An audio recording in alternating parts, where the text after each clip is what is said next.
Hello friends, welcome to exam town. दोस्तों, आज के इस वीडियो में यूपी पुलिस कांस्टेबल का नेक्स्ट एनालिसिस हम आपके लिए लेकर आ चुके हैं। 25 अगस्त 2024 को आज हम आपका ओल्ड शिफ्ट का जो एनालिसिस है ये आपको कवर करवाएंगे।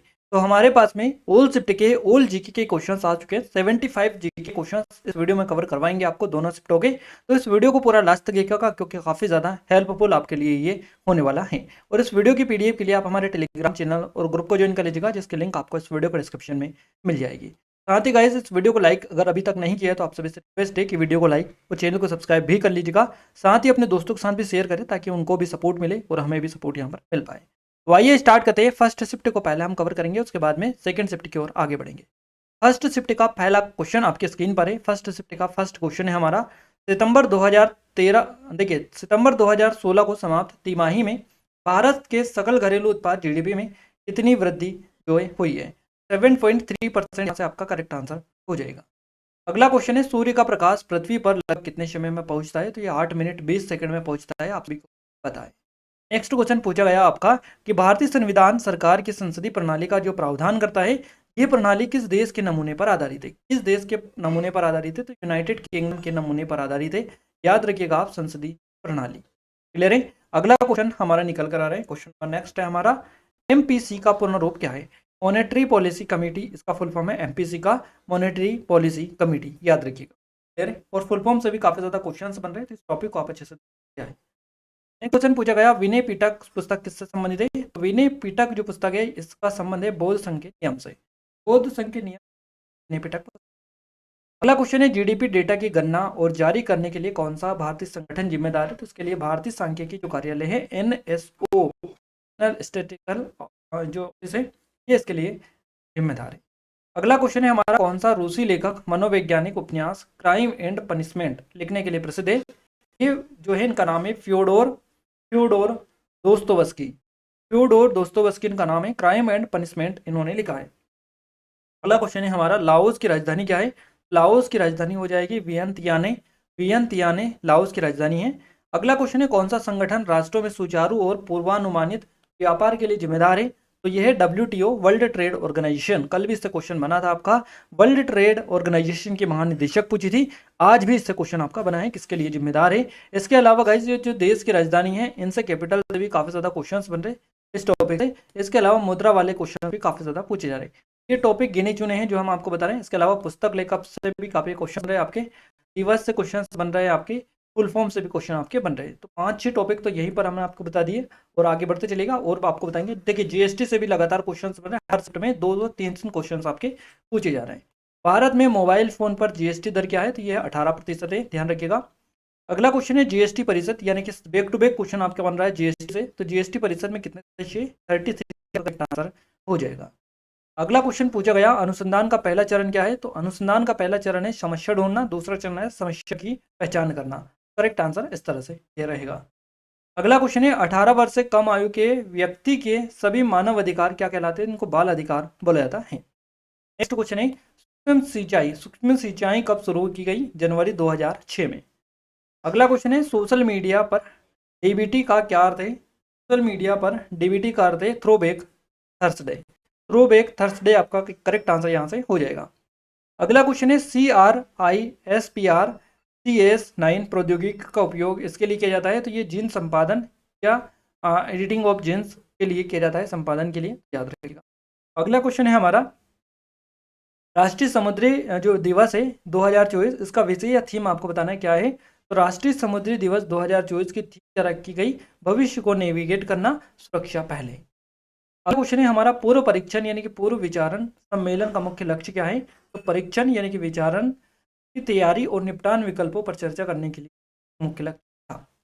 अगला क्वेश्चन है हमारा, देश सोशल मीडिया जैसे इलेक्ट्रॉनिक साधनों या तरीकों के उपयोग के माध्यम से डराने, धमकाने, उत्पीड़न करने, बदनाम करने या किसी अन्य प्रकार के मानसिक जो है पतन का कार्य है। तो ये साइबर धमकी या साइबर बुलिंग इसको हम बोल सकते हैं। अगला क्वेश्चन है, भविष्य की वैश्विक अर्थव्यवस्था को आकार देने में आर्टिफिशियल इंटेलिजेंस यानी कि एआई की क्या भूमिका है। तो यह नवाचार, उत्पादकता और आर्थिक विकास को प्रेरित करता है। चलिए, अगला क्वेश्चन है हमारा, भारत में महात्मा गांधी के नेतृत्व में सत्याग्रह का पहला जो सफल उदाहरण था ये कौन सा था। चंपारण था, ये आपको पता ही है। भारत छोड़ो आंदोलन किसके जवाब में शुरू किया गया था? तो क्रिप्स मिशन के जवाब में शुरू किया गया था भारत छोड़ो आंदोलन। भारतीय संविधान का कौन सा अनुच्छेद नए राज्यों के गठन, मौजूदा राज्यों के क्षेत्र सीमाओं, नामों में परिवर्तन का प्रावधान करता है? ये अनुच्छेद 3 का हो जाएगा, आर्टिकल 3। नेक्स्ट क्वेश्चन है, रबी की फसलें सर्दियों में अक्टूबर से दिसंबर तक बोई जाती है और गर्मियों में अप्रैल से जून तक काटी जाती है। तो करेक्ट आंसर जून आपका हो जाएगा। भारत में राष्ट्रीय सुरक्षा गार्ड यानी एनएसजी नेशनल सिक्योरिटी गार्ड का उद्देश्य क्या है? तो आतंकवाद विरोधी और अपहरण विरोधी अभियान चलाना इनका उद्देश्य है। अगला क्वेश्चन है, निम्नलिखित में से कौन सा पदार्थ मुख्य रूप से अम्लीय वर्षा के लिए जिम्मेदार है? अम्लीय वर्षा के लिए मुख्य रूप से जिम्मेदार आपको बताना है कौन सा पदार्थ है। तो ये सल्फर डाइऑक्साइड आपका हो जाएगा, करेक्ट आंसर। अगला क्वेश्चन है, कौन सा देश पवन ऊर्जा का दुनिया का सबसे बड़ा उत्पादक है? तो चाइना, ये आपका करेक्ट आंसर रहेगा।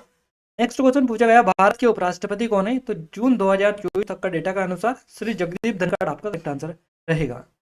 2016 में हस्ताक्षरित भारत जापान नागरिक परमाणु समझौते का उद्देश्य क्या है? तो असैनिक परमाणु ऊर्जा प्रौद्योगिकी हस्तांतरण और सुरक्षा मानकों में सहयोग, ये इसका उद्देश्य है। अगला क्वेश्चन है, किसी क्षेत्र के अंदर और बाहर लोगों की आवाजाही को कहा जाता है? तो इसको प्रवास बोला जाता है। नेक्स्ट क्वेश्चन है, अलीगढ़ मुस्लिम विश्वविद्यालय AMU की स्थापना किस वर्ष की गई थी? तो 1920 में की गई थी अलीगढ़ मुस्लिम विश्वविद्यालय की स्थापना। नेक्स्ट क्वेश्चन है, उत्तर प्रदेश का कौन सा शहर हिंदी और संस्कृत भाषाओं में विशेषता वाले शैक्षणिक संस्थानों के लिए जाना जाता है? तो ये वाराणसी आपका करेक्ट आंसर हो जाएगा। चलिए अगला क्वेश्चन है, कौन सा भारतीय अर्थशास्त्री कल्याण अर्थशास्त्र पर अपने काम के लिए जाना जाता है और जिसे 1998 में आर्थिक विज्ञान में नोबेल पुरस्कार प्राप्त हुआ? तो इनका नाम अमर्त्य सेन है और नोबेल पुरस्कार से रिलेटेड लगातार आपके क्वेश्चंस बन रहे हैं। अगला है, जेन आयर किस लेखक ने लिखी? तो ये लिखी शार्लोट ब्रांटर ने। अगला क्वेश्चन है, ट्विटर क्या है? तो ट्विटर एक SMS पर आधारित संचार मंच है। ध्यान रखिएगा, ट्विटर एक देश पर आधारित संचार मंच है, तो ये SMS पर आधारित संचार माध्यम है, यह मंच है। नेक्स्ट है, भारत लिपुलेख दर्रा किस देश के साथ साझा करता है? तो ये चाइना के साथ में करता है। दक्षिण कोरिया में कौन सी मुद्रा का उपयोग होता है? देखिए मुद्रा से लगातार क्वेश्चंस आपके बन रहे हैं। तो वॉन मुद्रा है यहाँ की, दक्षिण कोरिया की वॉन। अगला क्वेश्चन है हमारा, देश आक्रामक वहां होता है या देश आक्रमण वहां होता है जब कोई कंप्यूटर सिस्टम या नेटवर्क कंप्यूटर नेटवर्क वायरस से संक्रमित हो जाता है। तो ये मालवेयर होता है, मालवेयर आपका करेक्ट आंसर यहाँ से हो जाएगा। तो ये फर्स्ट शिफ्ट के जो 37-38 हमने कवर करा दिए हैं। अब हम शिफ्ट 2 या सेकेंड शिफ्ट की ओर आगे बढ़ते हैं। क्लियर है? सेकेंड शिफ्ट का जो टाइमिंग है ये है आपका 3 बजे से 5 तक। क्लियर है? सेकेंड शिफ्ट का पहला क्वेश्चन आपकी स्क्रीन पर है, श्रीलंका की राष्ट्रीय मुद्रा क्या है? मुद्रा से ही क्वेश्चन स्टार्ट हुआ है। श्रीलंका की राष्ट्रीय मुद्रा पूछी है तो श्रीलंकाई रुपी है, श्रीलंकाई रुपी। वर्ष 2021 में मार्च के अंत में प्रसारित 2000 रुपए के नोटों का मूल्य रुपये ट्रिलियन में आपको बताना है कितना है? 4.90 ट्रिलियन। अगला है, कौन सा देश अपने अनोखे ज्वालामुखी परिदृश्य के कारण भूतापी ऊर्जा के व्यापक उपयोग के लिए जाना जाता है? तो ये आइसलैंड आपका करेक्ट आंसर हो जाएगा। नेक्स्ट क्वेश्चन है, शहरी क्षेत्रों से उपनगरों की ओर पलायन करने वाले आर्थिक रूप से सुरक्षित श्वेत लोगों को क्या कहते हैं? श्वेत उड़ान या व्हाइट फ्लाइट इनको बोला जाता है। अगला क्वेश्चन है, अफ्रीका में कितने देश मौजूद है? तो 54 आपका करेक्ट आंसर है अफ्रीका में। भारत में ऑपरेशन ग्रीन हंट क्या है? तो ये नक्सल विरोधी नहीं, भारत में ऑपरेशन ग्रीन हंट। अगला क्वेश्चन है, WPI का पूर्ण रूप क्या है? होलसेल प्राइस इंडेक्स इसका फुल फॉर्म है WPI का। अगला क्वेश्चन है, वित्तीय या बैंकिंग प्रणाली को प्रत्येक वर्ष 10 करोड़ आधार मुद्रा के संदर्भ में अतिरिक्त बढ़ावा मिलेगा। यहाँ पर 4 ऑप्शन है अलग अलग, 4 से 5 लाख, 1 से 2 लाख, 10 से 11 लाख और 7 से 8 लाख। चारों में से अलग अलग ऑप्शंस आपको दे दिए हमने। थोड़ा सा आप देखिएगा इसका राइट आंसर क्या होगा, कमेंट में कमेंट करके भी बताइएगा। चलिए अगला क्वेश्चन है, कौन से अंतर्राष्ट्रीय संधि बच्चों के अधिकार पर केंद्रित है? यहाँ से आपका या तो बी या फिर सी, दोनों में से एक आपका आंसर हो सकता है। CRC और CEDAW है ना, तो ये दोनों ऑप्शन है आपके, इन दोनों में से आपका राइट आंसर एक रहेगा। चलिए अगला क्वेश्चन है, कौन सी कंपनी भारतीय गैस एक्सचेंज पर घरेलू गैस का व्यवहार करने वाली भारत की पहली कंपनी बनी? इसका नाम है तेल और प्राकृतिक गैस निगम लिमिटेड। याद रखिएगा ONGC आपका करेक्ट आंसर हो जाएगा यहाँ से, oil and natural gas corporation limited. अगला है, सार्क का मतलब क्या है? सार्क का फुल फॉर्म पूछा है, SAARC सार्क। तो ये south Asian association for regional corporation इसका फुल फॉर्म है। याद रखिएगा, काफी बार आई थिंक आपने पढ़ा होगा।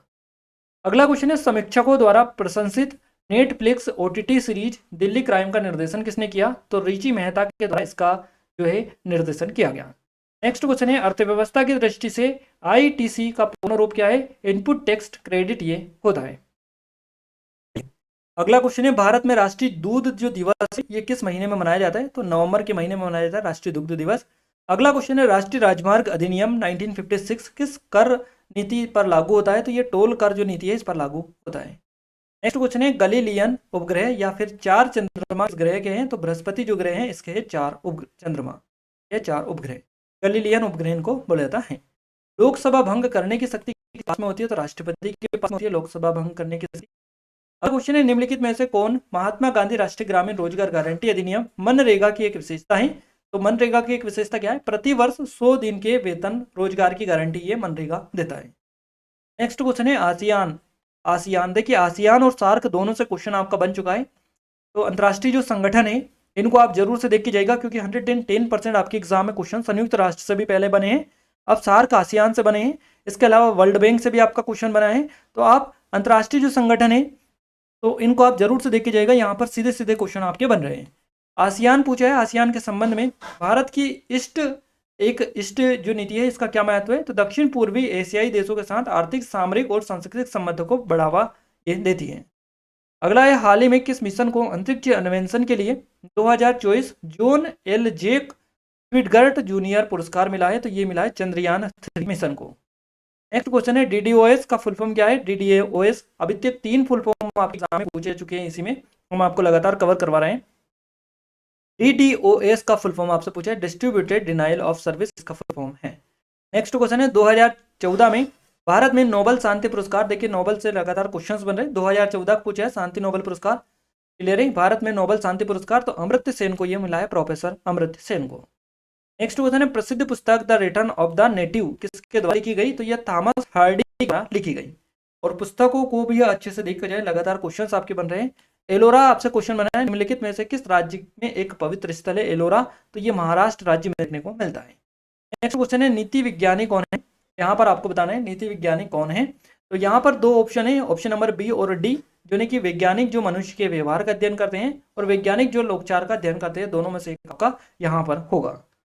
अगला क्वेश्चन है, उत्तर प्रदेश से उत्पन्न कौन सा पारंपरिक नृत्य रूप अपनी नाट्य कहानी कहने और जटिल फुटवर्क के लिए पहचाना जाता है? तो इसका नाम कथक है। कथक नृत्य हमने कवर करवाया था आपको एक स्पेशल वीडियो में, उसमें सारे आपको कवर करवा दिए, तो कथक आपका करेक्ट आंसर हो जाएगा। अगला क्वेश्चन है, प्रधानमंत्री फसल बीमा योजना यानी कि PMFBY ये क्या है? तो ये कृषि क्षेत्र में सस्टेनेबल उत्पादन का समर्थन